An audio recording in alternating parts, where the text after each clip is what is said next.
Sa isang maliit na baryo sa tabi ng kagubatan ay may isang binatang nagngangalang Marco. Moreno, hindi katangkaran, pero matipuno at edad 25. Kilala siya sa pagiging mabait sapagkat napakamatulungin niya, lalo na sa mga matatanda sa kanilang baryo. Ito kasi ang nakasanayan niya sa mga magulang niya na sina Mang Arthur at Aling Mineta.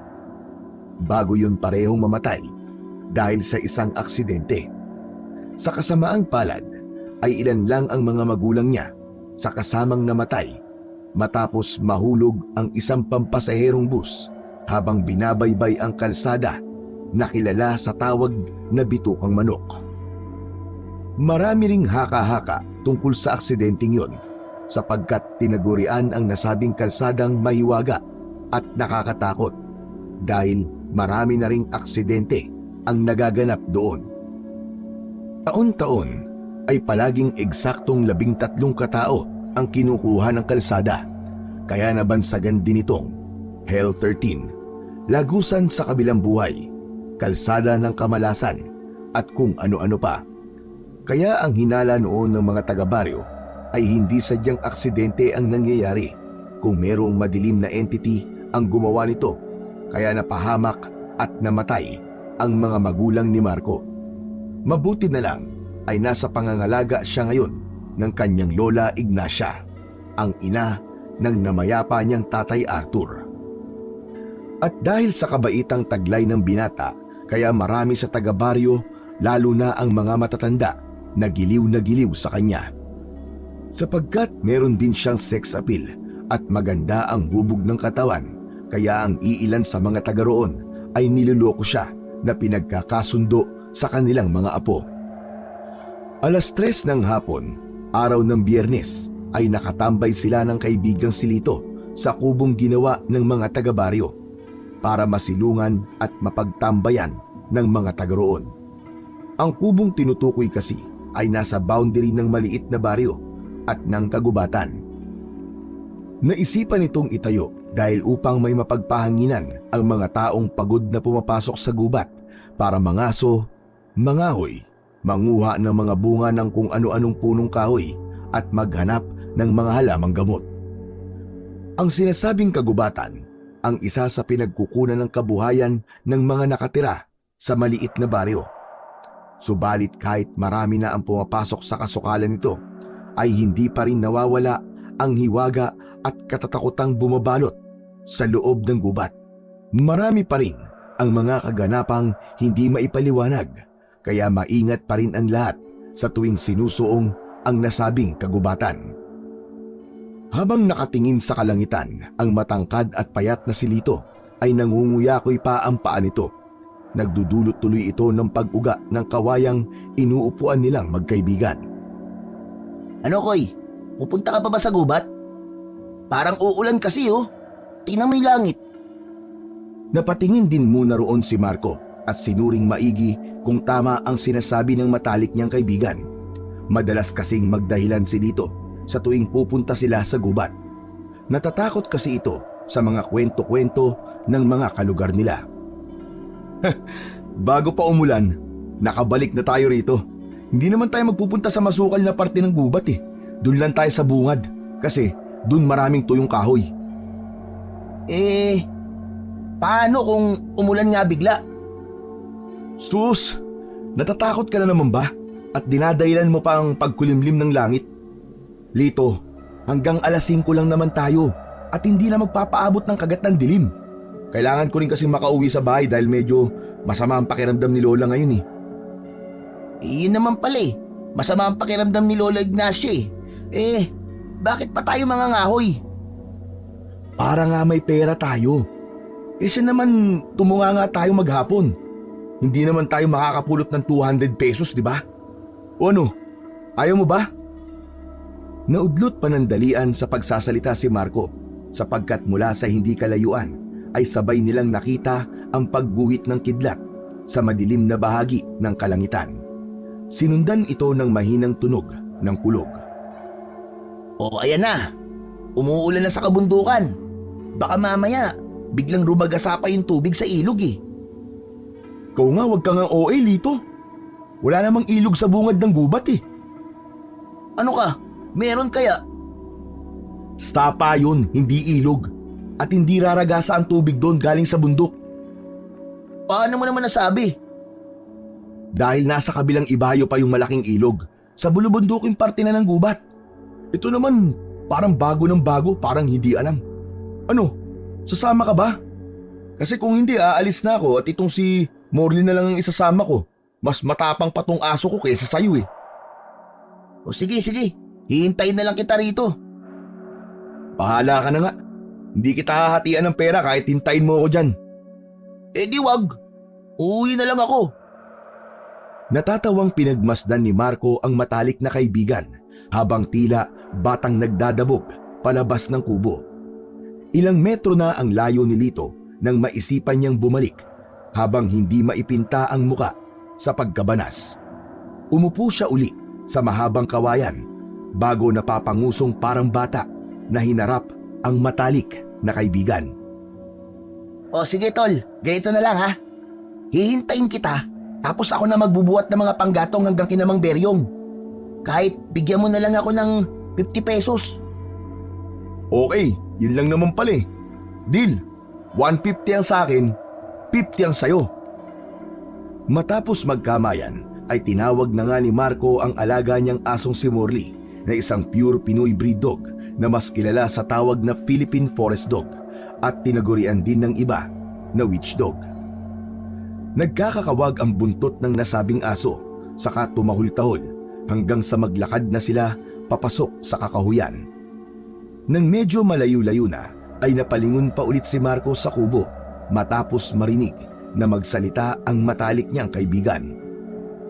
Tol, hanggang alas 5 lang ha. Kapag wala pa kay ni Morley, uuwi na talaga ako. Oo na, maghintay ka lang dyan hanggang sa may makasama kang lamang lupa o kaya engkanto, bahala ka. Pagkatapos niyang sabihin yon, ay tumakbo na siya hanggang sa mawala na sa paningin niya ang kubo at si Lito. Naaaliw naman siyang sinundan ng alagang aso hanggang sa tuluyan na silang makapasok sa loob ng gubat. Habang naglalakad papunta sa malapit na sapa, ay tumingin-tingin na rin sa kapaligiran ang binata nang madadampot na tuyong sanga ng puno. Ang mga pangilan-ngilan niyang nakikita ay kaagad niyang nilalagay sa sakong hatak-hatak niya. Malaking tulong din si Morley sapagkat dumadampot din ito ng mga tuyong sanga ng puno. Minsan nga lang ay napapangiti na lang si Marco dahil kahit mga bato at tuyong dahon ay ibinibigay sa kanya ng alagang aso. Sa tuwing makakasalubong siya ng ilang mga taga-baryong kakilala ay napapayukod ang binata habang bumabati ng magandang hapon. At mabilis na sumapit ang oras. 4:30 na ng hapon. Pagkakita niya sa sapa ay patakbo siyang lumapit dito na sinundan din naman kagad ni Morley.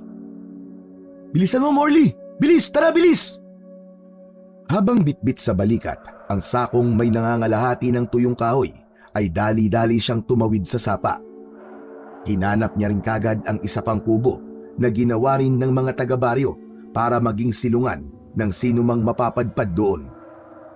Nang nasa maliit na kubo na, ay inilapag niya pansamantala ang sako at isinandal sa haligi ng kubo.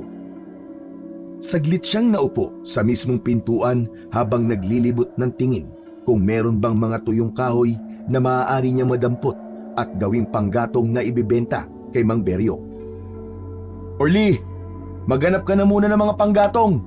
Dalhin mo sa akin dito ah. Magpapahangin lang ako saglit. Sige na." Pagtahol ng aso ay tumakbo kagad to malapit sa sapa at naghanap nga ng mga tuyong kahoy. Si Marco naman ay saglit na tumingin sa itaas sapagkat medyo makulimlim ang paligid. Medyo mapuno sa lugar na yon pero nakikita pa rin naman ang kalangitan. Anak nang, mukhang tama nga si Lito ah. Mukhang uulan nga. Hindi pa man siya natatapos sa pagsasalita ay nakarinig na siya ng malakas na kulog na para bang merong dumadagungdong sa kalangitan. Natigilan din ang aso at napatingin sa langit na parang alam ang nangyayari sa paligid. Morley! Morley, dali! Balikan na rito! Bilis! Kaagad na sumunod ang aso na may dala pang maliit na tuyong sanga. Pagkaabot sa kanya nito ay inilagay niya rin sa sako at binitbit ang nasabing bagay para ipasok sa loob ng kubo. Nagbabadya na kasing pumatak ang ulan. Hindi nga nagkamali ang binatang matipuno sapagkat unti-unti na ngang bumuhos ang ulan simula sa manipis na ambon hanggang sa magtuloy-tuloy na ito. Nanatili lang tuloy sila sa loob ng kubo habang nagpapatila ng ulan at nakatingin sa sapang unti-unting lumalabo ang tubig. Hindi naman nababahala si Marco dahil wala pang pagkakataon na tumaas ng gusto ang tubig sa sapang yon.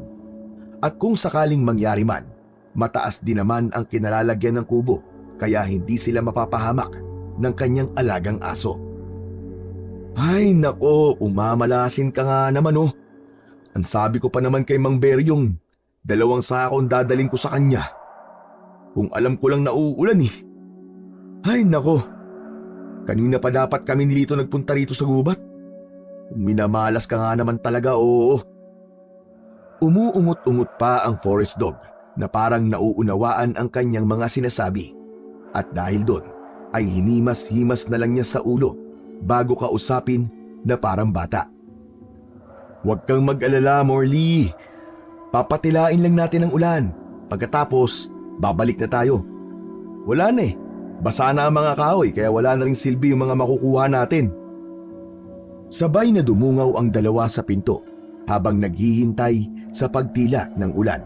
Pero kabaligtaran ang nangyari. Mas lalo lang lumakas ang buhos kaya tuluyan ng nanlabo ang tubig sa sapa. Mas umingay din ang paligid. Mas lumakas ang tunog ng kulog at kidlat. Senyales na nasa mismong kinaroroonan na nila ang ulap na may dala rito. Pinagmasdan ng binata ang kanyang aso na pumunta na lamang muna sa isang sulok at natulog. Hanggang sa nahiga na lang din siya habang naghihintay sa pagtila ng ulan. Ay nako, tama. Umidlip na lang muna tayo, Morley, habang malakas pa ang ulan. Pagpikit niya ng mga mata habang nakangiti ay maya-maya lang inanod na kagad ang diwa ni Marco ng matinding antok na akala mo ay hindi siya nakatulog nitong nakalipas na gabi. Wala naman siyang kung anong napanaginipan, kaya lang ay bigla siyang napabalikwas ng bangon matapos makarinig ng malakas na tunog na parang may kung anong sumabog. Yawa! Ano yung pagsabog na yun? Habang nakaupo sa sahig, ay hinanap niya kagad ang alagang aso at nang di nito makita sa pwesto nito, ay nabahala si Marco kaya dali-dali siyang tumayo. Hanggang sa marinig na nga ang pagtahol ni Morley mula sa hindi kalayuan. Dahil doon ay sumilip siya sa likurang bintana kung saan ay tumambad sa kanyang paningin ang nagliliyab na puno na may senyales ng pagtama ng kidlat. Ang apoy na nanggagaling sa punong yon ang tanging nagsisilbing liwanag sa madilim na kagubatan. Doon lang din na-realize ni Marco na gabi na pala. Diyos ko po, lagot! Gabi na pala, tapos umuulan pa rin. Sa kanya binalingan ang alaga niyang aso na nakatingin sa nagliliyab na puno. Morley, balikan na rito, dali! Huwag ka lumapit dyan sa apoy! Delikado dyan! Lumingon sa kinaroroonan niya ang aso, subalit bumalik din ang atensyon nito sa nasabing puno na halatang mabibiyak na. Nagpatuloy na tumahol-tahol si Morley at nang mapansin ni Marco na mababagsakan ng nagliliyab na katawan ng puno ang kanyang aso, ay dali-dali siyang tumakbo palapit dito. Sa kabutihang palad, bago pa tuluyang bumagsak ang matayog at nasusunog na katawan ng puno, ay nakuha niya si Morley. At ang mas nakakagulat pa, pagtingin niya sa kubo ay durog na rin ito at nagliliyab. Napa-sign of the cross na lamang siya sa kamakailang beses na humalik sa aso na palitan ang pag-ungot at pagtahol. Anak nang, mabuti pala lumabas ako ng kubo, Morley. Hindi pala ako nagligtas sa'yo. Ikaw pala nagligtas sa akin. Mahina na ang ulan, pero sapat naman yon upang maapula ang apoy ng nagliliyab na puno at kubo. Kaya bago pa tuluyang magdilim, ay umalis na sila roon. Kahit abot tuhod na ang agos ng sapa, ay nakipagsapalaran na si Marco na tumawid kaysa maipit sa kadiliman ng gubat na hindi niya alam kung ano ang maaari nilang sapitin ng alaga niyang aso. Nang makatawid na sila, ay inilapag na niya pansamantala ang aso na biglang napatingin sa gawit ng kubo. "Morley, tara na! Wala na yung mga panggatong natin! Nagliliyab na yun! Tara na, bilis!" Naudlot na siya sa pagsasalita sapagkat bigla na lang tumakbo sa sapa ang kanyang aso, malapit mismo sa nasusunog na kubo at punong nakadagan dito. "Morley naman eh! Anak ng... pasaway mo ngayon ha!" Wala siyang pagpipilian kundi habulin at kunin ang aso. Lumusong pa to mismo sa sapa na mabuti na lamang ay nakuha niya rin kaagad bago pa tuluyang anurin. Nang makaahon na sila pareho ay galit niyang minasdan ang alagang hayop na biglang nanahimik na lang na parang isang bata. "Bad dog! Bad dog, Morley ha! Ikaw ha! Huwag mo nang gagawin ulit yun ha! Paano na lang kung anurin ka ng malakas ng agos ng sapa?" Tumigil din siya kagad nang makita ang nakakaawang mukha ni Morley. Napabuntong hininga na lang siya, saka naglakad palayo bago pa tuluyang maapula ang apoy at kainin ulit ng kadiliman ang buong lugar. Tumila na ang ulan nang makabalik si Marco sa kubong boundary ng gubat at maliit na baryo. Mag-aalas 8 na rin ng gabi, kaya hindi na niya ini-expect na naroroon pa ang matalik na kaibigan. Subalit nagkamali siya ng akala dahil naroon pa rin si Lito at matyagang naghihintay kasama ang tiyuhin niyang si Leroy.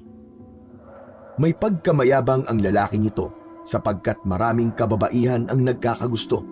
Astigin din kasi ang dating nito na bukod pa doon ay meron din naman talagang ibubuga dahil sa matangkad, may itsura at matipuno ito. Nandun din si Tatay Ador, ang isa sa mga opisyal ng maliit na baryo na ninong ni Marco, at si Lola Ignacia na alalang-alala sa kanyang apo sapagkat kanina ay madilim na at naroon pa rin ang binata sa loob ng kagubatan. Kasama rin sa mga naghihintay si Mang Beryong na kanina pa inaaway ng matandang babae dahil ito ang dahilan kung bakit nasa loob ng kagubatan si Marco. May mga 5 tao pa silang kasama na handa na sanang gumalugad sa loob ng gubat, subalit lahat ay napangangas sa kanya matapos siyang makitang basang-basa ng ulan. "Lola! Bakit lumabas po kayo ng bahay? Umuulan po eh. Masama pa naman ang pakiramdam nyo." "Ay naku, bata ka. Mas lalo ko magkakasakit kung hindi ka makauwi. Diyos ko naman, Marco. Alas 8 na ng gabi at bakit ngayon ka lang bumalik? Nakita mong naghahanap na kaming lahat sa'yo." "Sorry po, La. Kung nag-alala po kayong lahat sa akin, mangyaring nagpatila po kasi kami ng ulan sa kubong malapit sa sapa eh."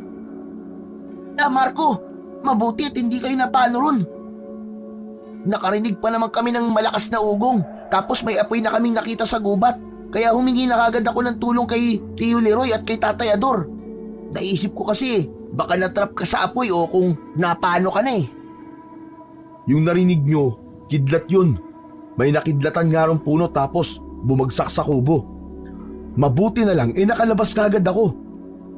Salamat dito kay Morley dahil nailigtas niya ako." Ikaw talagang bata ka at parang natutuwa ka pa sa nangyari ah. Hay nako, lagi mo na lamang akong pinag-aalala. "Lola naman. Tara na po." "Lola, sige na po. Sorry na." Okay naman pala si Marco eh. Kung ganung wala palang i-rescue rito, babalik na kami sa baryo. Tara na mga boys! Salamat, Kuya Leroy. Pag-alis ni Leroy at ng mga alipores niya ay tumuon naman ng pansin si Marco kay Mang Beryong na halata rin ang pag-aalala sa ekspresyon ng mukha nito. "Mang Beryong, pasensya na po kasi yung Nakuha akong panggatong ho. Nasunog na rin po dun sa loob ng kubo eh. Naunawaan naman ng matandang lalaki ang sitwasyon niya, kaya nagbigay pa rin siya ng pera bilang pakonsuelo. Nahiya pa ngang tanggapin ni Marco, kaya lang ay ipinipilit ni Mang Beryong sapagkat ayaw niyang magalit pati si Lola Ignacia. Sabay-sabay silang bumalik sa baryo at nang nasa tapat na ng kapilya ay doon na sila naghiwa-hiwalay. Si Mang Beryong at Lito ay nagtungo sa kaliwa, si Mang Ador naman sa kanan, habang ang maglola ay dumiretso lang hanggang sa makauwi sila sa kanilang bahay. Kaagad naligo si Marco kasabay ang aso niyang walang imik simula pa kanina. Matapos makapagbihis ay pinakain niya rin ito, pero nagulat siya at nag-alala sapagkat tila walang gana ang alaga niyang aso. Kaya bago matulog ay binuhat niya si Morley at kinausap habang inoobserbahan. "Morley, okay ka lang ba? Bakit ang tahimik mo? Nagtatampo ka pa rin ba dahil pinagalitan kita kanina, ha?" Matamlay lang siyang pinagmasdan ng aso hanggang sa magpumilit na tong kumawala sa kanya. Hinayaan na lang muna niya itong pumesto sa ibaba ng papag. Matapos magpakibit-balikat, humiga na siya at tumitig sa bubungan ng kanilang bahay hanggang sa anurin na kagad ang diwa niya ng antok. Sa kalagitnaan ng malalim na gabi ay dinalaw ng isang panaginip si Marco. Nakita niya ang kidlat na bumulusok sa isang puno at bumagsak sa kubo. Kalaunan ay nakita niya rin ang bibig ng isang aso na tila may kung anong kinukuha sa sapa. Pagkatapos ay meron siyang nakitang puting bato na kumikinang kasabay ng malakas na alulong na dahilan kung bakit siya nagising. Napatingin ang matipunong binata sa bintana habang pinakikinggan ang alulong ng aso mula sa hindi kalayuan. Tahimik at malinis ang paligid sa labas ng bahay nila, kaya kahit anong mahinang tunog at ingay ay madali niyang naririnig. Napalingon siya sa kinaroroonan ni Morley pagkarinig niyang tila dumuduwal ito. Nag-alala niyang nilapitan ang forest dog hanggang sa nakita niya ang mga isinuka ng kanyang alaga, kasama na roon ang isang puting batong kumikinang na tila kasing laki ng holen. Nakahinga siya ng maluwag pagkakita sa aso na kumakawag-kawag na ang buntot, senyales na okay na ito. Pero naagaw pa rin ang atensyon niya ng nakakasilaw na puting bato. "Morley, ano yan? Yan ba ang rason kaya masama ang pakiramdam mo kanina? Pero saan mo nakuha yan?" Alam ko na. Sa sapa. Yan ba yung kaninang kinukuha mo ron?" Gamit ang bibig ay kinuha ng aso ang nasabing hiyas at ibinigay ito sa kanyang amo. Hindi pa man nahahawakan ni Marco ang nasabing makinang na puting bato, ay nakarinig na naman siya ng alulong ng aso mula sa labas ng bahay. Sa pagkakataong yun ay mas malakas at nakakakilabot na ang alulong na yun na parang napakalapit lang, dahilan para mapabaling na naman ang atensyon ng binata sa bintana. "Naknang, ano ba yung aso na yun?" Naudlot na naman siya sa pagsasalita sapagkat binundol siya ni Morley sa pamamagitan ng bibig. Pakiwari niya ay parang gusto ng aso na kunin niya ang makinang na bato. Nang ilapat ni Marco ang kanyang kamay ay kaagad na iniluwa ni Morley ang hiyas. Nang mahulog yun sa kanyang palad ay ganun na lamang ang pagkagulat niya sapagkat tila ba may kung ano at samot-saring alaala ang bumulusok sa kanyang utak. May nakita siyang tao na may malaking katawan pero malabo ang mukha nito. Merong binubuhat na malaking troso ang nasabing lalaki na walang kahirap-hirap nitong inihagis sa kung saan. Kasunod noon ay nakakita rin siya ng mga maliliit na nilalang mula sa kagubatan, pero tanging mapupula at nanlilisik na mga mata lang ang naaaninag niya. Sumalakay ang mga ito, kaya napapikit siya hanggang sa naramdaman niyang para siyang nahulog sa malalim na bangin.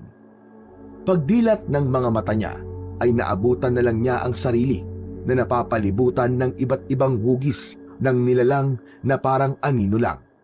Lahat ng mga yon ay nanlilisik ang mga mata na handa siyang salakayin at lamunin ng buhay. Dala ng matinding takot ay ihahagis niya sana ang nasabing hiyas, kaya lang ay nakarinig naman siya ng malumanay na tinig mula sa kung saan. Bigla ring nawala ang mga nakakatakot na nilalang na nakapalibot sa kanya. Lumiwanag at gumaan ang pakiramdam niya sa kapaligiran hanggang sa isang kumikinang na magandang babae ang lumitaw sa kanyang harapan. Teka, sino ka? Ipagpaumanhin mo, Ginoo, pero hindi maaaring bigkasin ng mortal ang aking pangalan dahil ikakapahamak mo ito. Pero ako ang may-ari ng mutyang hawak mo. Ha? Anong mutya? Makinig ka, Marco. Ikaw ang napili ng mutya, kaya sa ayaw at sa gusto mo, kailangan mong gampanan ang tungkulin ng mutya. Ano? Wala akong maintindihan sa mga sinasabi mo.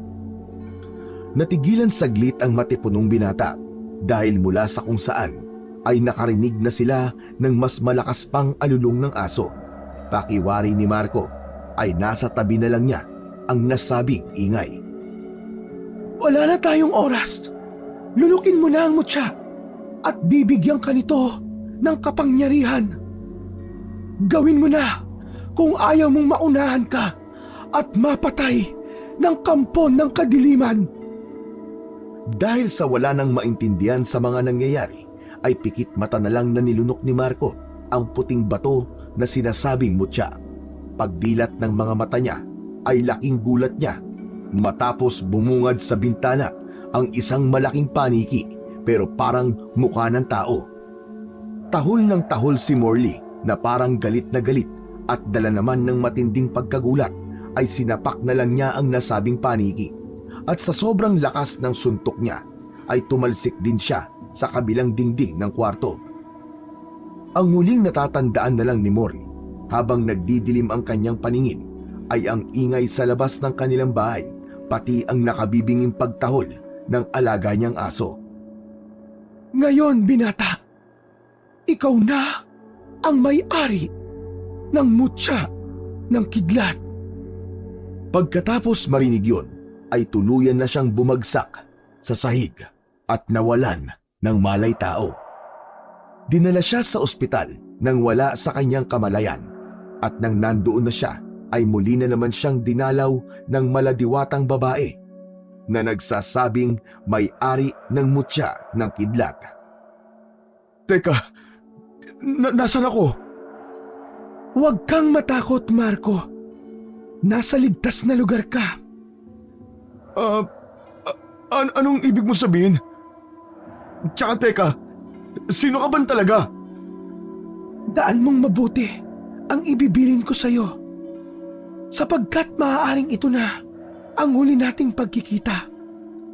Gamitin mo ang mutya ng kidlat para ubusin ang kampon ng kadilimang ikinulong sa kagubatan. Subalit ngayon ay nakalaya na. Nagsisimula na silang manalakay sa mga baryo at uunahin nila ang lugar na pinakamalapit, ang maliit niyong baryo. May proteksyon ng mutya na yan laban sa masasamang nilalang at hindi ka nila basta-basta masasaktan. Bago pa makasagot ang binata, ay nakaramdam na siya ng kakaibang puwersa. Isang madilim na puwersang parang gusto siyang gawan ng masama. Dahil doon ay naalarma si Marco na tila hindi na rin alam ang gagawin. Binata, kailangan mo nang gumising bago pa may mangyaring masama sa'yo at makuha ang mutya ng kidlat. Hindi pa pwedeng mapasakamay ito ng mga nilalang ng kagubatan. Gumising ka na, binata! Gumising ka na! Sa isang kisap mata ay biglang nagising na nga si Marco. Napatingin siya kagad sa pinto ng kinaroroonan niyang silid dahil tumunog to ng mahina na parang merong pumasok. Pagkatapos nun ay marahan niyang iginala ang tingin hanggang sa tumambad sa kanyang paningin si Lito na nakatanghod ang ulo sa bandang hita ng tinutulugan niyang higaan. Iaangat niya sana ang kaliwang kamay niya, kaya lang ay natigilan siya matapos niyang mapansin na may benda yon at may kumukonektang dextrose. Napakunot ang noo niya at inalala ang mga nangyari. Ginising niya si Lito dahil wala siyang maalala at nanakit ang kanyang ulo dahil sa sobrang pag-iisip. Lito! Lito! Ano ba nangyari? Nasaan tayo? Uy! Marco! Gising ka na pala? Hindi na siya nasagot ng matalik na kaibigan sapagkat bigla na lang tumakbo palabas ng silid. Narinig pa niya ang boses nito na tila natataranta sa pagsigaw. Nurse! Nurse! Gising na ang kaibigan ko! Nurse! Nurse? Aba, kung ganun, nasa ospital ako. Paano ako napunta rito? Muli niyang inalala ang mga nangyari hanggang sa tila kusang sumagi na lang sa isip niya ang mahinhin na boses ng isang babae. Pagkatapos nun ay sunod-sunod na niyang naalala ang lahat. Ang malaking katawang lalaki na bumubuhat ng mabigat na troso, ang mga maliliit na nilalang sa kagubatan at ang nakakatakot na mga imaheng nakapalibot sa kanya. Parang lumobo ang ulo ni Marco dahil sa mga alaalang yon na nagpatayo rin ng kanyang mga balahibo. Subalit mas lalo siyang nahintakutan nang maalala ang malapaniking nilalang sa bintana ng kanilang bahay na sa pagkagulat niya ay nasapak niya at pareho silang tumalsik. Oo nga pala. Pagkasapak ko dun sa mukhang paniki, tumalsik ako sa dingding ng kwarto ko. Tapos, natigilan na naman siya habang pinagmamasdan niya ang kanyang kamao na ginamit niya upang suntukin ang malapaniking nilalang. Naalala rin niya kasi bigla ang kinahiratnan ng halimaw matapos niya itong sapakin ng direkta sa muka. Hala, nagawa ko ba talaga yun? Totoo bang nangyari yun? Natigilan muna siya sa pag-iisip ng tungkol sa bagay na yun dahil nagdatingan na ang mga nurses kasama si Lito at si Lola Ignacia. Ang bading Diyos! Mabutit nagising ka na, apo ko! Makailang beses siyang niyakap ng matandang babae habang nagsa-sign of the cross.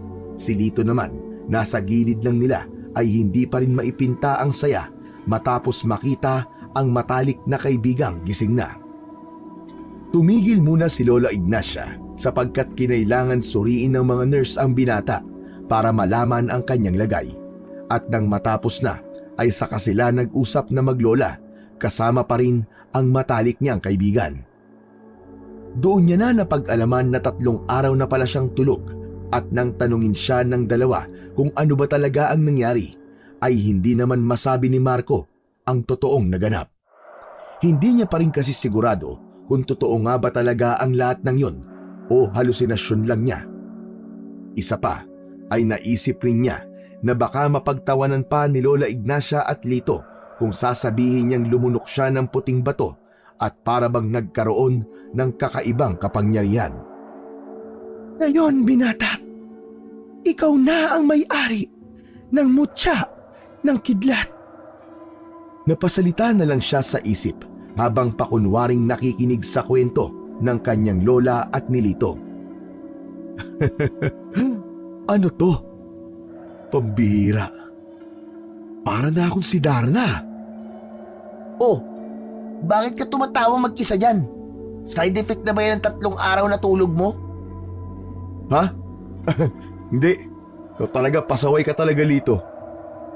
Siya nga pala, Lola. Kumusta na po si Morley? Napapakain po ba siya na maayos? Oo, apo.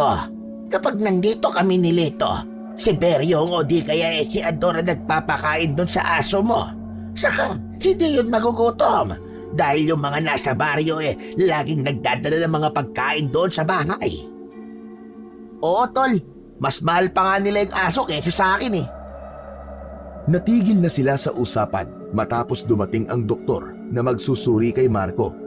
Meron lang tong sinabi at pag-alis ay laking tuwa nilang tatlo dahil sa maganda ang ibinalita ng doktor. Ay, salamat naman sa Diyos dahil walang nakitang malubhang sakit sa iyo, Apo. Bukas ay makakauwi na tayo.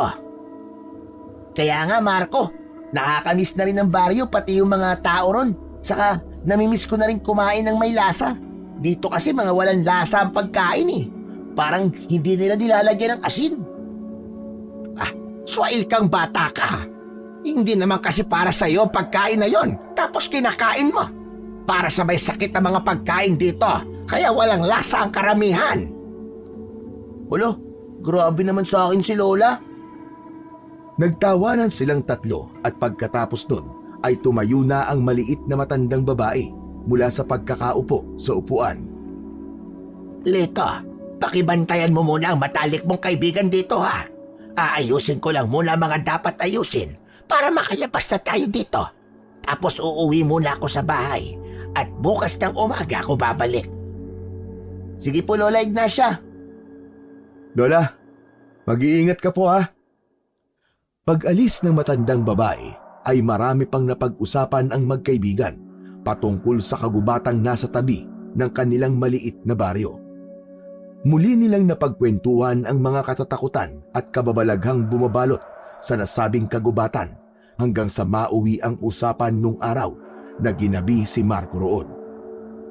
Ito Marco curious lang talaga ako eh. Bakit kasi hinintay mo pang maggabi bago ka bumalik dun sa kubo kung saan ako naghihintay? Dapat nung nakita mong umulan na, iniwan mo na rin yung mga kahoy tapos naligo na lang kayo sa ulan ni Morley. Ano kasi, nakaidlip kasi talaga ako sa kubo ron malapit sa sapa tapos nagising ako sa kidlat. Alam mo, kitang-kita ko talaga yung puno na umaapoy na natumba tapos tumama ron sa kubo. Mabuti nga nakalabas kagad ako dahil kung hindi, baka wala na, finish na. Kwento na lang talaga ako ngayon. Pero alam mo tol, naalala ko lang, kwento ng lolo ko noon kapag may nakidlatang puno. Ibig sabihin, may kayamanang mababaon doon sa nasunog na puno. Alam ni Tio Leroy yun. Oo nga no, anak ng teteng. Kaya pala kinabukasan nung na ospital ka, nagpunta kagad sila sa gubat nung umaga pa lang. O ano, may napalaba sila. Tsaka, totoo ba yung tungkol doon? Baka naman kwentong matatanda lang din yun. Biglang natigilan si Marco sa pagsasalita sapagkat meron siyang naramdamang kakaiba sa kanilang paligid. Hindi niya rin maintindihan ang sarili pero parang kusa na lang lumawak at lumakas ang kanyang pandama. Hanggang sa mapatingin siya sa nakabukas na pinto ng kanilang silid at inabangan ang dadaan doon. Nang makita niya ang isang magandang babae ay may tila ba merong sumagi sa kanyang isipan kaya napatanong na naman siya sa sarili. Mukha niya yung kumikinang na babae. Yung may-ari ng mutya. Nagkatitigan sila ng mata sa mata hanggang sa tila ba bumigat na lang ang kanyang pakiramdam. Parang nag-init ang kanyang katawan na gusto niyang masuka at maluha.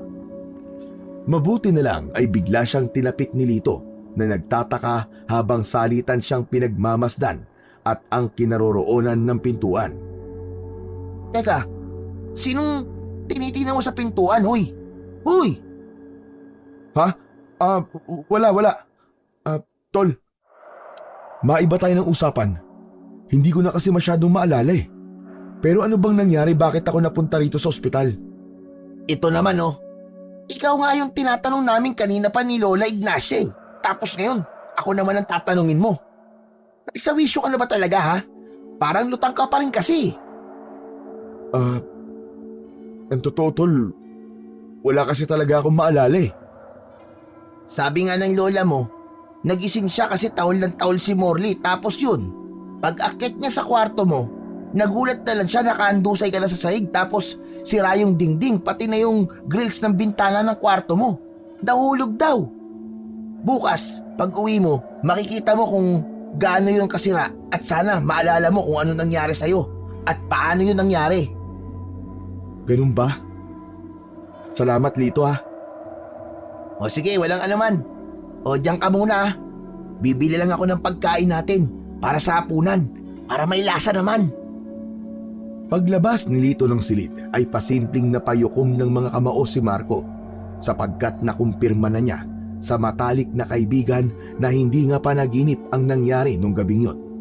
Totoong inatake siya ng taong paniki at sinapak niya to. At dahil sa sobrang lakas ng puwersang nanggagaling sa kanya, ay hindi niya nakontrol ang kanyang pagsuntok at tumalsik siya. Ngayon, binata, ikaw na ang may-ari ng mutya ng kidlat. Ibig sabihin, meron na akong kapangyarihan galing sa mutya. Yung nakita kong babae sa pintuan kanina, kamukhang kamukha niya yung kumikinang na babae sa pangitain ko. Pero parang magkaiba sila ng dating ng aura. Napatingin ulit siya sa pintuan matapos marinig ang mahihinang bulungan at dahil doon ay marahan siyang tumayo at nagpunta roon, hila-hila ang dextrose. Pagdungaw niya sa pintuan ay hinanap niya sa labas ang mga bulungan hanggang sa makita niya ang dalawang babaeng kismosa na kilalang kilala sa kanilang maliit na baryo, si Aling Neni at Aling Corina. Pinag-uusapan ng dalawa ang nangyari nung mga nakaraang gabi sapagkat napapadalas ang pag-alulong ng mga aso tuwing gabi. May nabalita na rin na may mga ilang hayop ang nawawala at natatagpuan na lang na wala ng buhay at tila hindi ordinaryo ang ikinamatay. Pare-parehong biyak ang katawan ng mga hayop at nagkalat ang lamang loob habang ang ilan naman ay hindi na matagpuan na parang nilantakan ng kung sino mang nilalang. Hindi niya na narinig ang isa pang pinag-uusapan ng dalawang tsismosa sapagkat bumaba na to sa unang palapag ng ospital at hindi na naabot ng kanyang pandinig. Sigurado akong tungkol sa kagubatan ng pinag-uusapan nila. Ano kayang meron? Sa kabilang banda ng utak niya ay parang may isang ala-alang nagpupumilit na makawala pero hindi niya rin mawari ito kung ano kaya hinayaan na lamang muna niya. Mabilis na sumapit ang oras. Tahimik na ang buong ospital at kasarapan ng tulog ng mga tao. Habang natutulog ay nararamdaman pa rin ni Marco ang kapaligiran dahil sa taglay na kapangyarihan ng mutya ng kidlat. Para pa rin siyang gising ng mga oras na yon kahit ang katawang lupa niya ay nahihimbing na sa pagtulog. Maya-maya pa ay nakawala nga sa isipan niya ang ala-ala na kanina pang hapon nagsusumiksik. Daan mong mabuti ang ibibilin ko sa'yo sapagkat maaaring ito na ang huling beses na magkikita tayo. Gamitin mo ang mutya ng kidlat para ubusin ang kampon ng kadilimang ikinulong sa kagubatan. Subalit ngayon ay nakalaya na. Nagsisimula na silang manalakay sa mga baryo at uunahin nila ang lugar na pinakamalapit, ang maliit niyong baryo.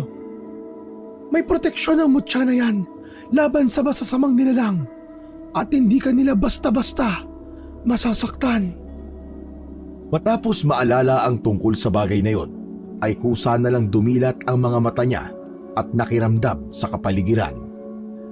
Pinagmasdan niya lang si Lito na mahimbing na natutulog sa mahabang sopa at pagkatapos ay sa kanya ibinaling ang tingin sa pintong nakalak.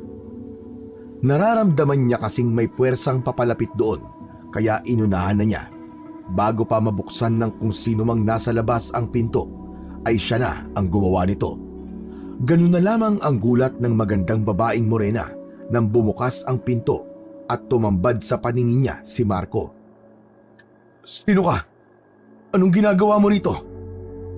Huwag ka magtatangkang magsinungaling. Ako si Lynette.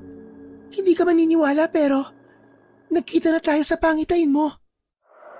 Nang sabihin yon na magandang dalaga ay nakahinga ng maluwag si Marco sapagkat tama ang naiisip niya na ang babaeng nagniningning at ang kaharap niya ngayon ay iisa. Hindi rin naman maitatanggi sapagkat magkamuka talaga sila. Kung ganun, Ikaw yung nagbigay sa akin ng mutya ng kidlat? Oo, tama ka. Pero wag na muna natin pag-usapan yan sa ngayon. Dahil nanganganib ang mga tao sa baryo. Kailangan natin pumunta sa gubat para puksain na kagad ang mga nakalayang aswang na ikinulong ng mga diwata ng kagubatan. Dahil na rin sa labis na siya at pagkabigla, kahit walang maintindihan sa mga nangyayari, ay sumama na lang din si Marco. Kahit sa totoo lang din, ay nag-aalangan pa rin siya. Teka, paano ang kaibigan ko? Huwag ka mag-alala dahil ligtas siya sa lugar na ito. Ang dapat mong unahin ay ang mga taga-baryo sapagkat malapit sila sa kagubatan. Maaaring sa mga oras na to ay nagsisimula na silang manalakay. At kapag di mo sila napigil, siguradong hindi lang ang maliit na baryo ang sasalakayin ng mga aswang, kundi ang buong probinsya na.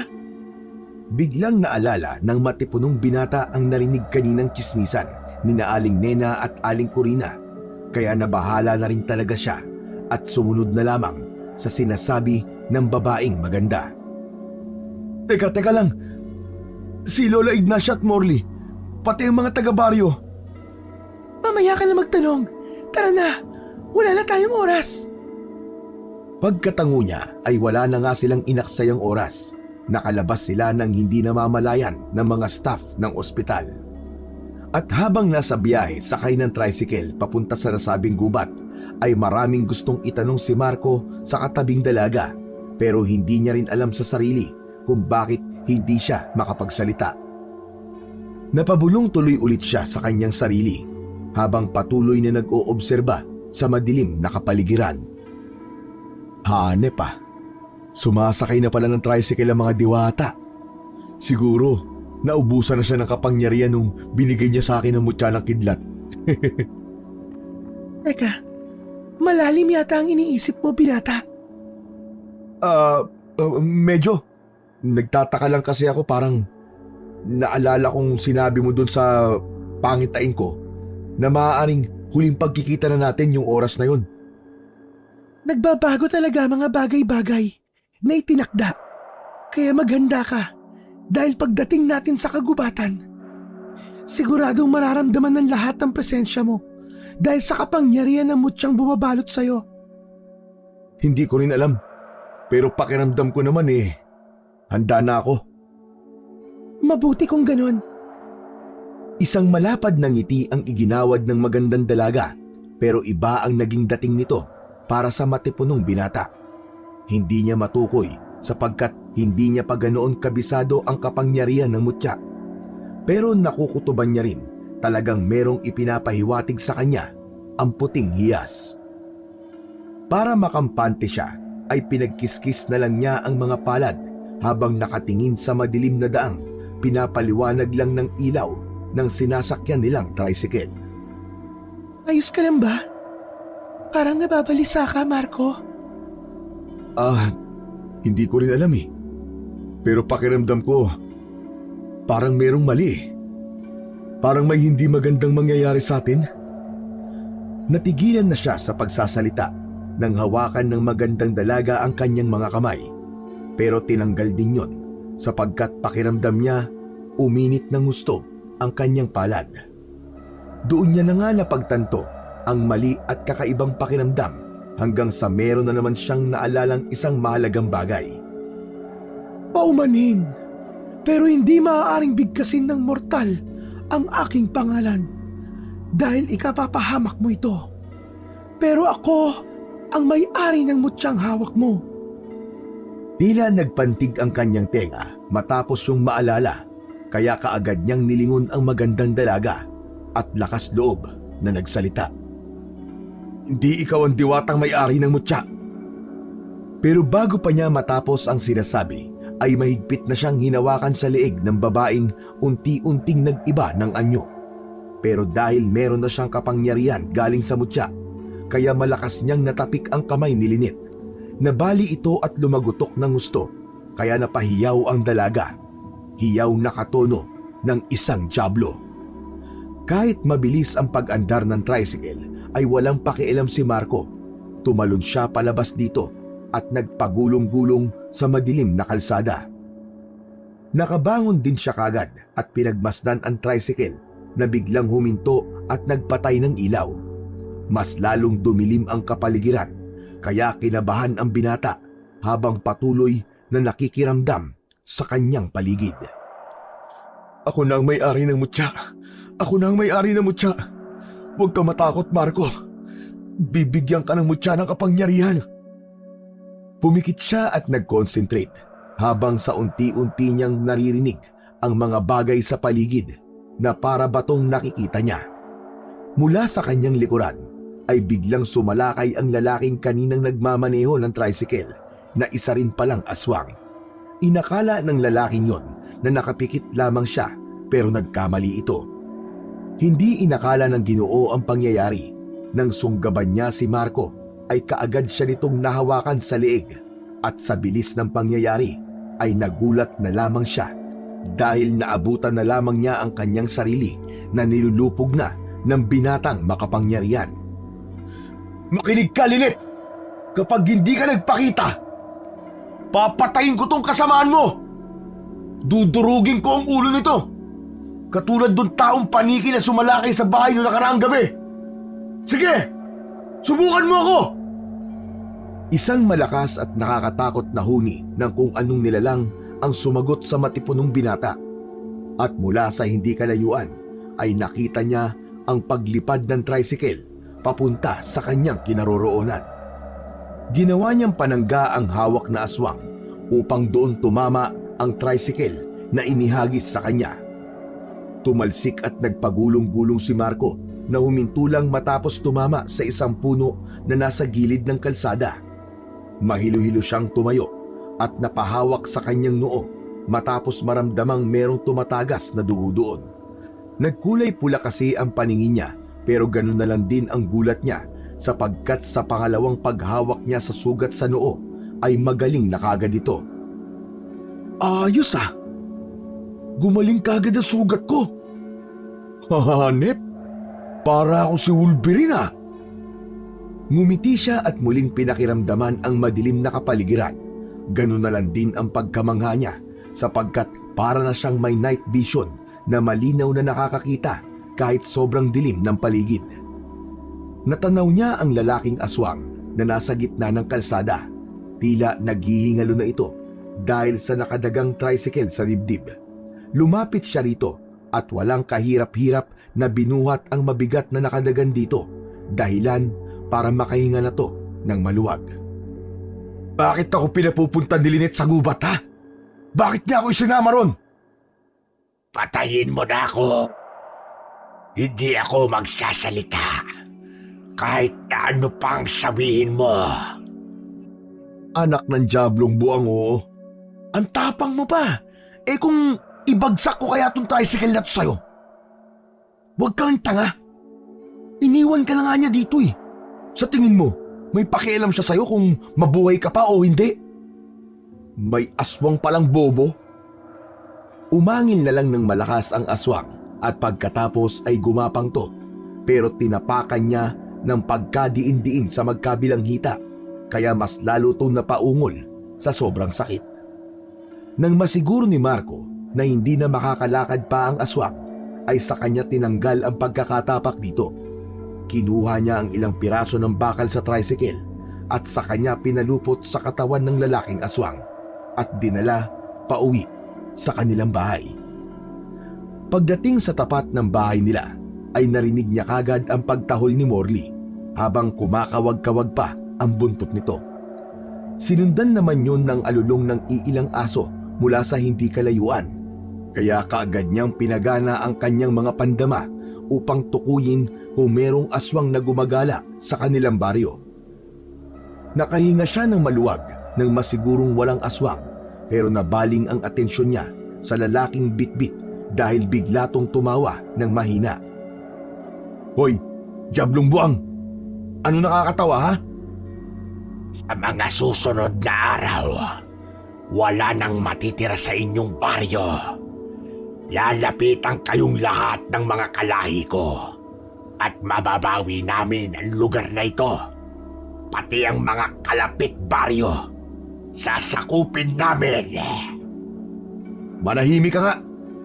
Dami mong alam.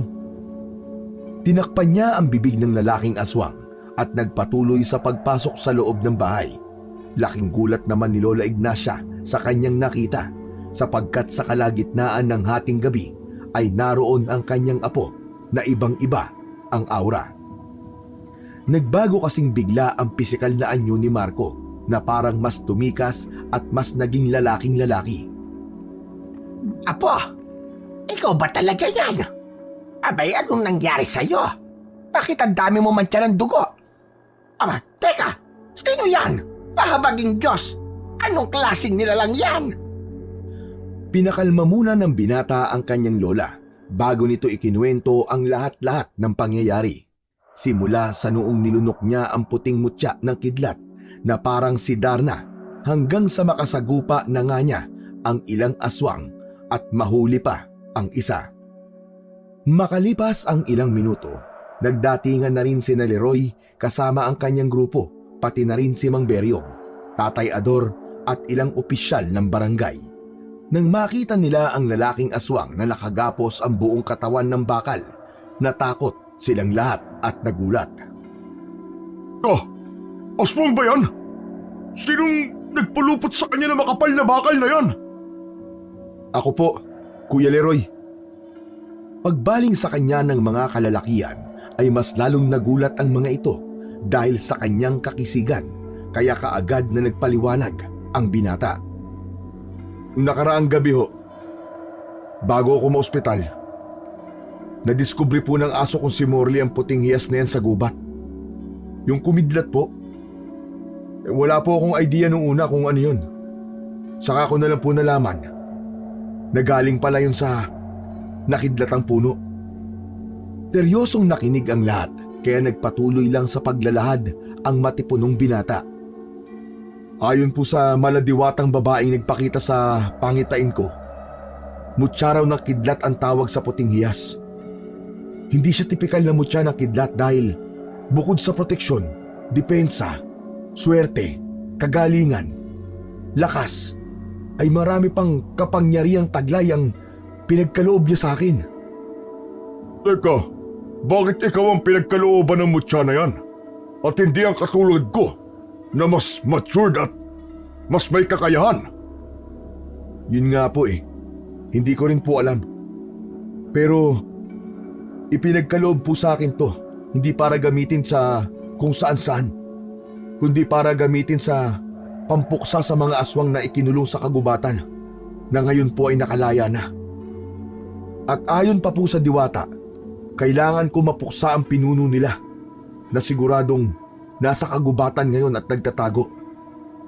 Nagimbal ang lahat sa kanilang narinig at kitang-kita ang pag-aalala ng mga taong naroon dahil sa labis na takot. Kaya pala maraming namamatay na hayop nito mga nakalipas na araw. At nang makita ang mga yon sa sapa, karimare-mare man silapit.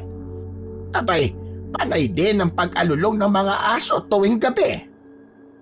Kaya pala nitong mga nakalipas na araw, parang may kakaiba sa gubat. May mga ilang tao na rin ang napapabalitang nawawala. Pero ang kagandahan nga lang, mga hindi taga rito. Pero hindi pa rin natin kailangan mag-alala. Anong hindi ang sinasabi mo, Leroy? Mas dapat tayo mabahala dahil ang maliit na baryo natin ang pinakamalapit sa gubat. Si Ignacia, kailangan tong aksyonan kaagad. Sasama ako kung kinakailangan para matugis ang mga aswang na yan. Mawalang galang na po sa inyo, mga matatanda. Hindi nyo alam kung gaano kadelikado sa gubat, lalo na sa edad nyong yan. Kaya mas mainam na kung manatili na lang kayo rito at ipaubaya sa amin ang lahat. Tama po si Kuya Leroy. Dahil ako naman ang mas merong kakayahan sa atin. Dahil sa kapangyarihan na taglay ko, magpipresenta po akong pumunta ron pero kailangan ko rin ng tulong ng ating mga kalugar, katulad po ni Kuya Leroy at ng kagrupo niya. Nag-angat din ng kamay si Tatay Ador at ang iba pang barangay opisyal at pulis. Natigilan lang sila sa usapan pagkatapos marinig na muling tumawa ang lalaking aswang na nakagapos. Dahil doon ay natuon ang atensyon nilang lahat dito at seryosong pinakinggan ang kung anumang sasabihin ito. Kala nyo ba, porke meron kayong hawak na mutya, ay matatalo nyo si Lynette? Diya ang reyna ng mga aswang sa kagubatan na ikinulong doon ng kakambay niyang diwata. At sa palagay nyo, paano kaya siya nakalaya? Ituloy mo. Magsalita ka. Paano siya nakalaya?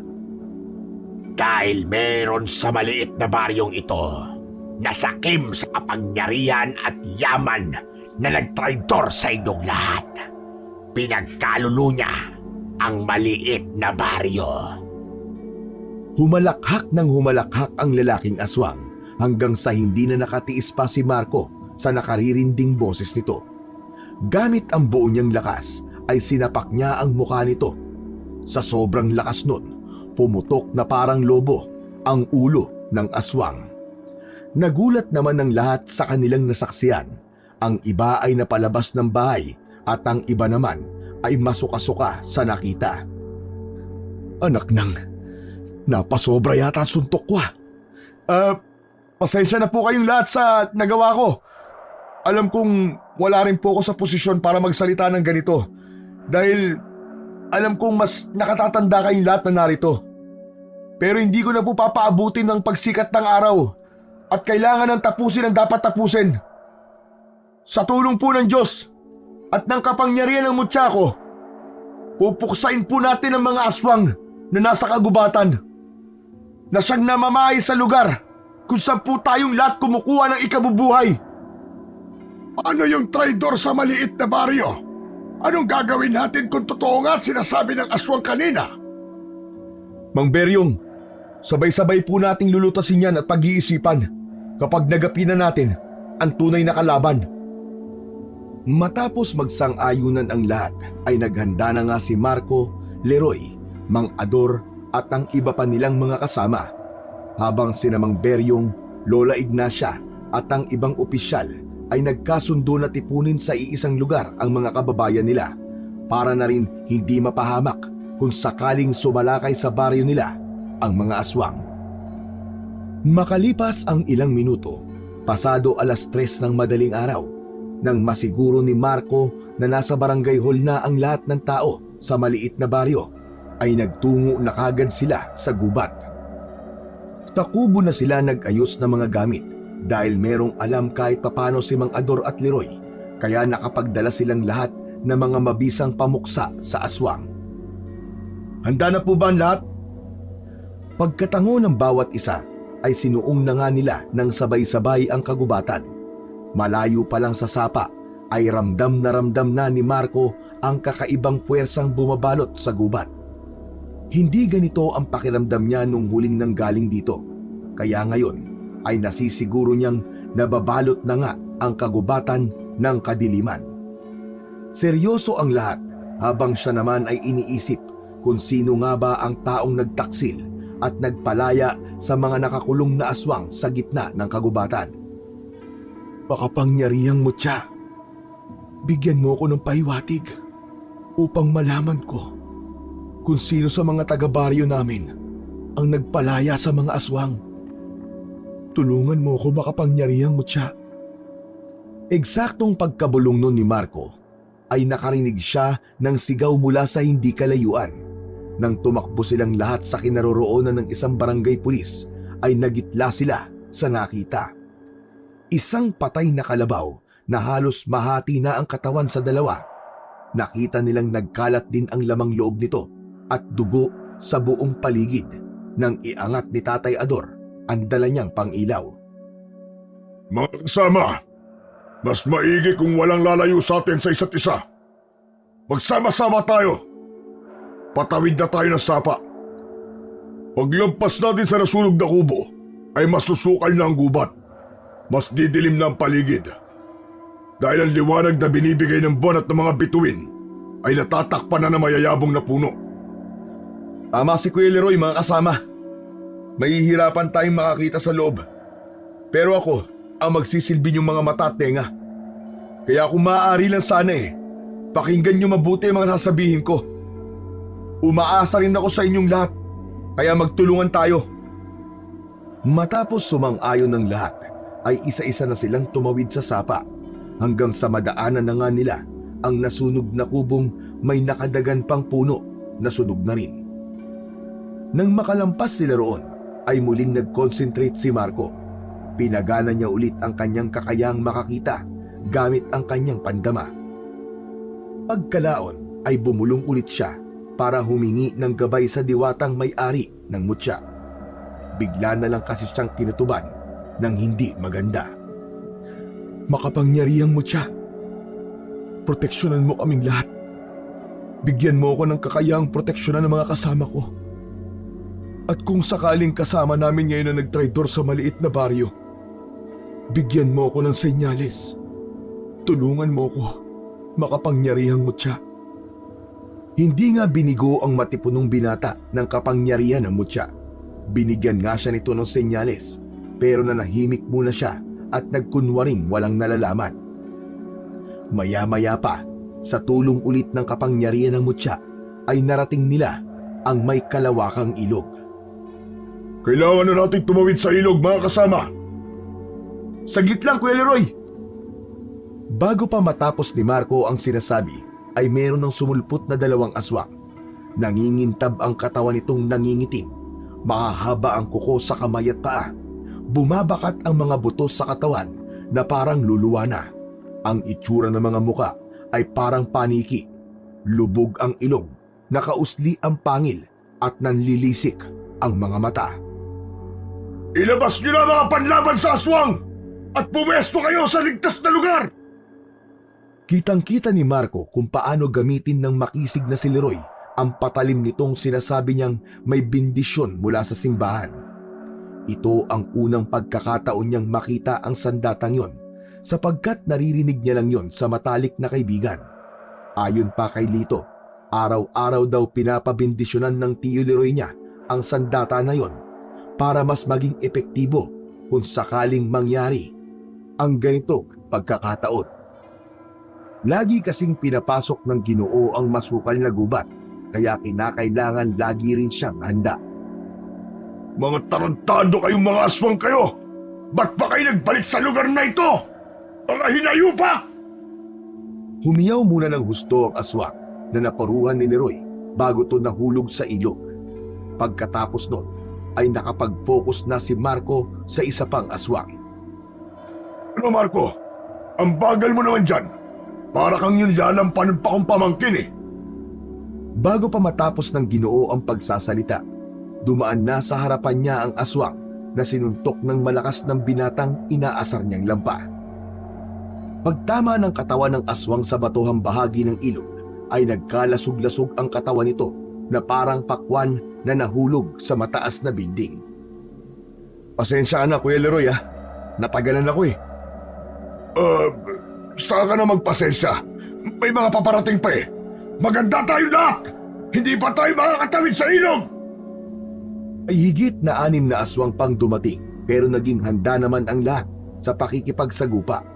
Habang nakikipaglaban ng tapatan sina Leroy, Tatay Ador at ang iba pa, ay mas lalong lumalakas ang senyales na nabibigay ng mutya kay Marco hanggang sa tuluyan niyang nakumpirma kung sino ang traidor. Saglit siyang natigilan sapagkat hindi niya mapaniwalaan ang pangitain na ipinakita sa kanya ng mutya. Para tuloy siyang nahiya at nawala sa focus, kaya hindi niya namalayan ang dalawang aswang na magkasabay na sumunggab sa kanya. Sabay-sabay silang nahulog sa malalim na bahagi ng ilog, at dahil sa mas madilim at nasa tubig, kaya nahirapan ding makapag-concentrate ang binata, lalo na at ang isa ay nakapasan sa kanya habang ang isa naman ay nakakapit sa kanyang paanan. Pilit siyang inilulubog ng dalawa para maubusan sila pare-pareho ng hininga. Mas mabigat din ang pakiramdam dahil doble ang paghahabol ng hininga niya, pero hindi pa rin siya nagpatalo sapagkat alam niya sa kanyang sarili na malakas ang taglay niyang mutya. Nang mahawakan niya sa braso ang isang aswang na nakapasan sa kanya, ay piniga niya ito gamit ang buong lakas. pumutok ang braso ng aswang kaya napahiyaw ito ng dahil sa sakit. Pagkatapos nun ay sa kanya to kinapitan sa leeg at buong lakas din niyang pinisilyon na parang pumipisil lang siya ng kalamansi. Sinundan niya ng pagsipa ng maraming ulit ang aswang na nakakapit naman sa kanyang paa. Nang makabitaw ito sa kanya, ay agad-agad niya itong nilapitan at hinawakan sa leeg hanggang sa maputol niya ang ulo nito. Maya-maya pa ay umahon siya sa ilog, hawak na ang dalawang ulo ng aswang na walang buhay. Hinagis niya sa iilan pang aswang na naroon na natakot na tuloy sumugod, lalo na at nakitang lahat sila ay merong mabisang sandata panlaban sa mga aswang. Ilabas nyo si Lynette! Ilabas nyo ang pinuno nyo! Ano? Magsisugod kayong mga inayupak kayong mga aswang kayo! Uubusin ko kayong lahat hanggang walang matira sa inyo kung hindi kayo aalis sa kagubatang ito! Ang gubat na to ay pagmamayari ng mga taga-maliit na baryo! Amin ang gubat na ito! O ano? Narinig niyo sinabi ni Kuya Leroy? Kaya ilabas niyo na ang pinuno niyo dahil wala naman siyang pakialam kahit mamatay kayong lahat. Kapag isinuko niyo sa amin, pagbibigyan namin kayo mabuhay. Pero kung hindi kayo tatalima, mamamatay kayong lahat bago sumikat ang araw. Umangil at umalulong lang ang ibang aswang na nasa kabilang bahagi ng ilog, habang sila naman ay nakaantabay lang at naghihintay sa pagsalakay ng mga aswang. Ayos yung sinabi mo, Marco, ah. Mukhang mas naangasan mo yata ako ron, ah. Kuya Leroy, alam ko na kung sino nagtraidor sa mga taga-maliit na baryo. Biglang napawi ang ngiti sa mga labi ng makisig na Ginoo. Sa isang kisap mata ay naging seryoso yon, habang marahang nililingon si Marco. At habang nasa ganoon silang senaryo, ay eksakto naman na dumating na si Lynette na siyang dahilan naman ng pagkagulat nilang lahat, lalo na si Marco at Leroy. Kasama na magandang babaeng pinuno ng aswang si Lito at nakatutok ang matatalim nitong kuko sa leeg ng matangkad na binata. Kitang-kita ang matinding takot sa mga mata nito, habang si Lynette naman ay nakangisi na parang isang demonyo. O ano? Bakit nanahimik yata kayong lahat? Lalo ang dalawang mayabang na nasa unahan. Biglang sumeryoso ang itsura ng muka ng babae at unti-unti na rin nagbago ang muka nito mula sa pagiging maamo na naging isang nakakatakot na aswang. Nilingon naman ni Marco si Tatay Ador at ang iba pang mga kasamahan. Tatay Ador, umalis na po kayo!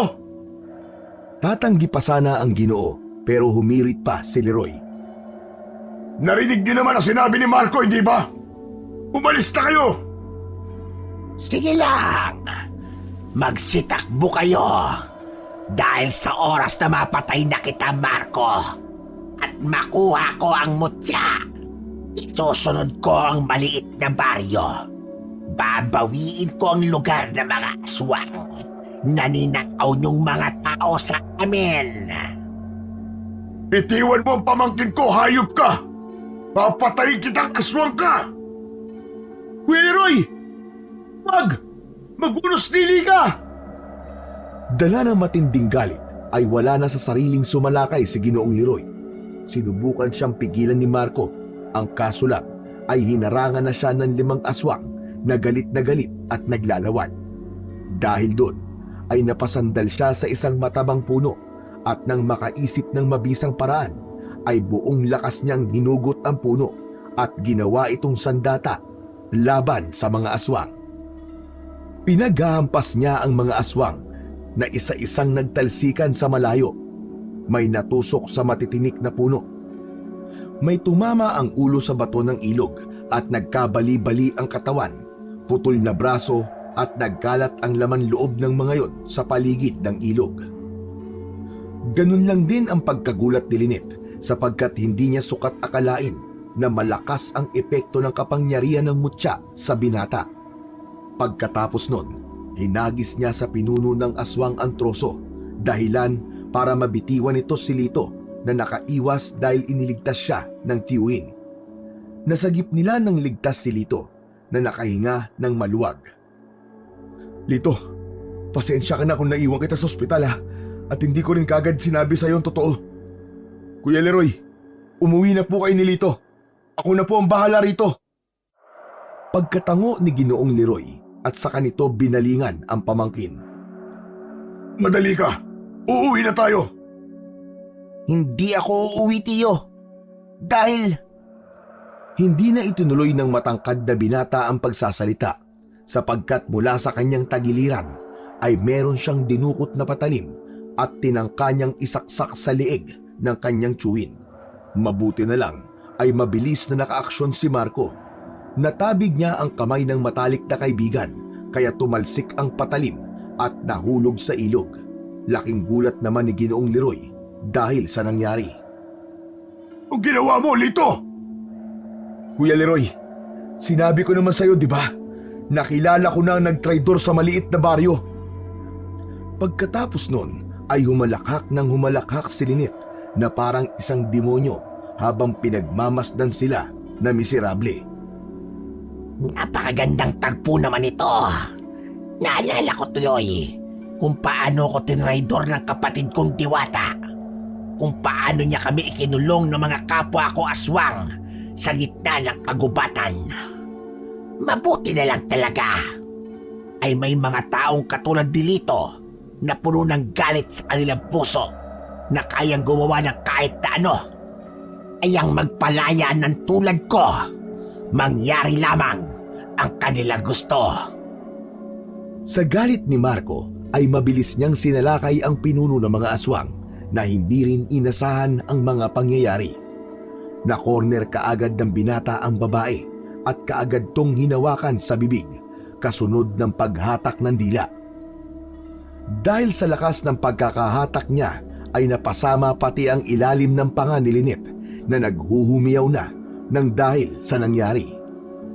Sinubukan manlaban ng babaeng aswang pero wala siyang nagawa sa lakas na taglay ni Marco na halos mag-alab ang mga mata sa galit. At sa sobrang galit niya ay hinawakan niya ang magkabilang pisngi ni Lynette habang nakaupo sa dibdib nito. Kumakalmot-kalmot pa ang babaeng aswang pero hindi yun alintana ng binatang ang tanging layunin ay mapuksa siya ng tuluyan. Hayop ka! Mamamatay ka ng aswang ka! Nagsisisigaw na lang ng gusto si Lynette hanggang sa mahati na ang ulo nito sa dalawang bahagi na parang pinunit lang na papel. Nangisay pa sa huling pagkakataon ang aswang hanggang sa tuluyan na itong bawian ng buhay. Nang makita yun ng iba pa ay nagpulasan na ang mga ito na para bang mga bubwit. At nang hindi na maramdaman ni Marco ang presensya ng mga aswang ay sa kanya binalikan ang magtiyo. Doon ay naabutan niya si Lito na umiiyak habang nagpapaliwanag sa kanyang tiyuhin kung bakit niya nagawang traidorin ang buong maliit na baryo. Di ako nagsisisi sa ginawa ko. Nang malaman ko sa lumang aklat ni Lolo ang tungkol sa hiwaga ng lugar na to, gumawa na talaga ako ng paraan para mapalaya ang mga aswang na ikinulong sa kagubatan. Inuulit ko, hindi ako nagsisisi. Dahil hindi deserve ng mga taga-maliit na baryo ang mabuhay. Sila ang dahilan kung bakit namatay sila nanay at tatay. Hindi nila tinulungan ang mga magulang ko nung nagkaroon sila ng matinding sakit. Tiyo, dapat magalit ka. Kapatid mo ang tatay ko. Isang malakas na suntok ang natamo ni Lito mula kay Ginoong Leroy. Sinadya ng kapatid ko, ng tatay mo, pati ng nanay mo, na umalis sa lugar na ito. Hindi dahil sa ayaw silang tulungan ng mga taga-baryo. Umalis sila para hindi na makahawa pa ng sakit nila. Dahil kapag may nahawa na kahit isa sa mga taga-maliit na baryo, posibleng mahawa ka rin. Sana nakita mong ginawa nila lahat yon para sa'yo. Dahil ayaw nilang mawala ka At hindi lumaki sa lugar na pinagmamalaki nila. Sa lugar na kahit na maliit, nagtutulungan ang mga tao at may malasakit sa isa't isa. Napahagulgol na lang si Lito pagkatapos yun marinig, pero kahit ganoon ay inakay pa rin siya ng matalik na kaibigan at sabay-sabay silang bumalik sa baryo para sabihing tagumpay ang lahat. Sa kabila ng pagtatraidor ni Lito ay napatawad pa rin siya ng mga taga-baryo dahil nauunawaan nila ang nararamdaman niya. Bumawi ang binata sa lahat ng kanyang mga pagkakasala at sa tulong ng isa't isa ay naging maunlad ang maliit na baryo. Si Marco ay namalagi sa gubat upang maging gabay sa mga taong naliligaw ng landas.